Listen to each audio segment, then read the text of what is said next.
Wah, pertengahan tahun ini lewat Vivo V40 series bakalan jadi HP mid-range terbaik. Menurut sudut pandang gue bilang kayak gitu karena biasanya Vivo ngasih harga yang melebihi spek yang ditawarkan ketimbang saudaranya si Oppo. Lihat aja deh, Vivo V30 series kemarin aja ternyata banyak banget tuh yang suka, meski ada kurangnya sih. Nah, kali ini lewat Vivo V40 5G dan V40 Pro 5G, pasti HP mid-range Vivo ini bakalan sama hype-nya kayak Vivo V30 series. Tapi khusus buat video kali ini, gue bakalan bahas dulu yang versi regulernya, yaitu Vivo V40 5G. Kalau dari segi tampilan, Vivo V40 series kali ini dibuat beda banget sama V30 series. Sekarang layout kameranya dibikin beda dari yang lain nih. Malah kalau diperhatiin ciri khas V-series yaitu aura light dibikin mengecil nih.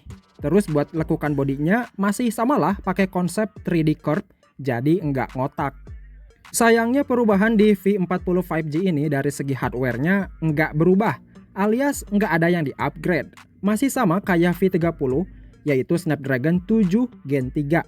Sebenarnya chipset ini udah cukup powerful buat kelas mid-range. Dipakai main game pastinya udah aman, apalagi dipakai multitasking lancar juga guys. Buat yang belum tahu, hasil AnTuTu benchmark Snapdragon 7 Gen 3 bisa dapat di kisaran kurang lebih 700 ribuan poin. Apalagi dipadukan sama RAM yang paling besarnya ada 12 GB dan paling rendah 8 GB berteknologi LPDDR4X. Sedangkan buat storage-nya mulai 256 sampai 512 GB pakai UFS 2.2. Tapi kalau soal layar ada nih yang di-upgrade yaitu level kecerahannya, naik jadi 4500 nits. Tapi sisanya masih sama kayak V30 di mana luasnya itu 6,78 inci curved screen panel AMOLED yang beresolusi 1,5K. Refresh rate-nya 120Hz, udah support HDR10+, dan 100% DCI P3 Color Gamut. Lanjut buat kameranya, di V40 5G ini sangat menarik banget guys, karena versi regulernya kebagian tuningan kamera Zeiss. Padahal biasanya kamera Zeiss itu ada di lineup P Pro series. Dari segi resolusi emang masih sama kayak V30, di mana kamera utama ultra wide dan kamera selfie dibekali masing-masing 50 megapiksel. Dan buat hasil perekaman videonya, HP ini sanggup rekam di 4K 30 fps. Oh ya, di kamera utamanya ada OIS dan kamera selfie udah autofocus. Di bagian baterai juga seperti biasa, Vivo bawa teknologi terbaru dan bikin HP jadi lebih tipis.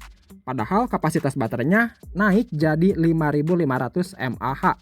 Sedangkan kecepatan ngecasnya nggak ada yang berubah sih, masih di 80 watt. Tapi ngecas segini udah kenceng banget lah. Kalau buat softwarenya yang pasti Vivo udah pakai versi yang terbaru yaitu Android 14 yang berbasis Vantage OS 14. Dan yang mencengangkan, Vivo V40 5G versi luar udah support eSIM. Biasanya fitur ini hanya ada di kelas flagship. Terus speakernya juga udah stereo nih. Mungkin Vivo gerah kali ya, karena di V30 kemarin aja masih mono. Cuma sayangnya slot micro SD dan lubang 3,5 mm nggak ada di HP ini. Sisanya seperti biasa, sensor sidik jarinya di dalam layar jenis optik, sistem pendingin vapor chamber, NFC-nya multifungsi, dan sertifikasi IP68 buat tahan air sama debu di kedalaman 1,5 meter selama 30 menit. By the way, pilihan warna di V40 5G ini cuma ada dua aja ya guys, yaitu Stellar Silver dan Nebula Purple. Kalau harganya sendiri kemungkinan V40 versi reguler nggak jauh beda lah sama harga V30 saat awal rilis di sekitaran 5.999 juta. Menurut gue Vivo V40 5G ini versi penyempurnaan dari V30 yang mana fiturnya ada yang kurang. Coba bantu komen di bawah guys, upgrade kali ini menarik nggak sih? So itu dia guys, Vivo V40 5G yang sebentar lagi bakalan resmi dirilis di Indonesia. Bahkan Vivo V40 series ini sempat bocor di sosial media akun Instagramnya Maudy Ayunda, di mana Maudy lagi dengerin musik sambil rebahan gitu, dan di tangannya ada HP yang diduga mirip sama V40 warna Nebula Purple. Cuma sampai sekarang sejak video ini dibuat, Vivo Indonesia belum ngekonfirmasi entah kapan V40 series ini dirilis. Tapi kayaknya nggak lama lagi sih, soalnya V series itu dirilis setahun 2 kali generasi. Oke, thanks ya udah nonton video ini sampai habis. Kita ketemu lagi di konten selanjutnya.